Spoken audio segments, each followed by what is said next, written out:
So let's dive into something pretty fascinating. We're going to look at how a 5,000-year-old medical system is now being backed up by modern science for managing one of the biggest health challenges we face today, type 2 diabetes.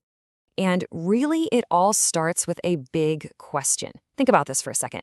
What if the way we typically treat type 2 diabetes is only looking at half the problem?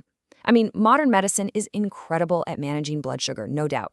But what if there's a much older way of looking at it that gets to the root cause in a totally different way? And that different lens? It's Ayurveda, the traditional medicine system from India.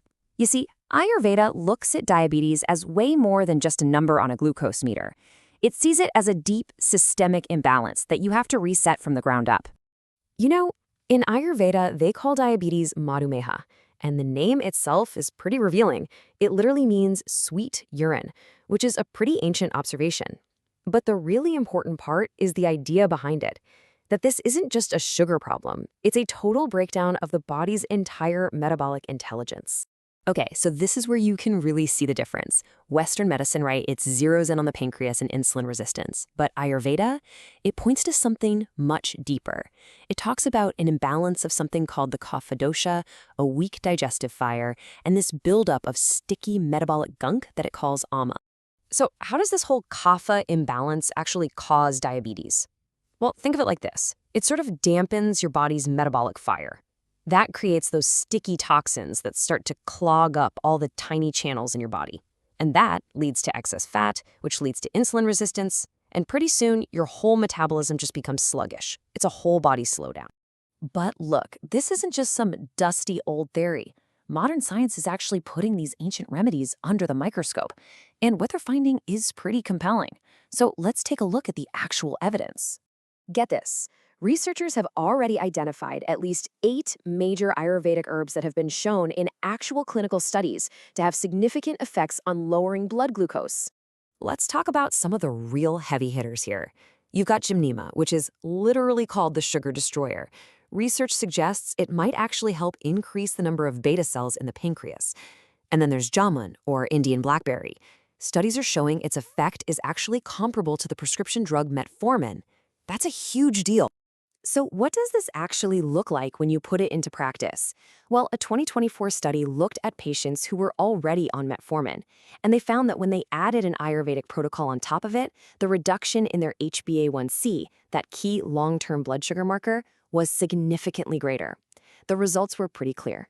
Okay, but here's the thing. Ayurveda isn't just about taking herbs. A huge part of the system is this deep detoxification process that's designed to completely reset that sluggish metabolism we were talking about. And it's called panchakarma. Panchakarma literally means 5 actions. It's a whole series of therapies that are designed to pull those deep-seated toxins, that ama, out of your body's tissues and get rid of them. It's basically like hitting the reboot button on your entire system. Now, while there are 5 core therapies, when it comes to diabetes, practitioners usually focus on 2 main ones. There's Virecha, which is a therapeutic purgation to cleanse the liver and the gut, and then there's Basti, which is a series of medicated enemas that help balance the system and improve how you absorb nutrients. And the results? Well, they can be pretty dramatic. A study from India's National Institute of Ayurveda found that after going through panchakarma therapy, a staggering 65% of patients were able to either reduce or completely stop taking their diabetes medication. 65%. So this all sounds really promising, right? But the big question is, how does someone actually build a bridge between these two worlds safely? Because it's not about just ditching your doctor. It's about smart, intelligent integration. All right, let's be super clear. Safety is everything.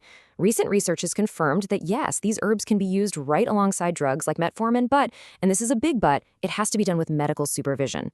And here's a key practical tip. Always leave a 30 to 45-minute gap between your regular meds and your herbs to make sure there are no interactions. So if you're going to do this, there's a really clear roadmap to follow. First, you stick with your conventional doctor.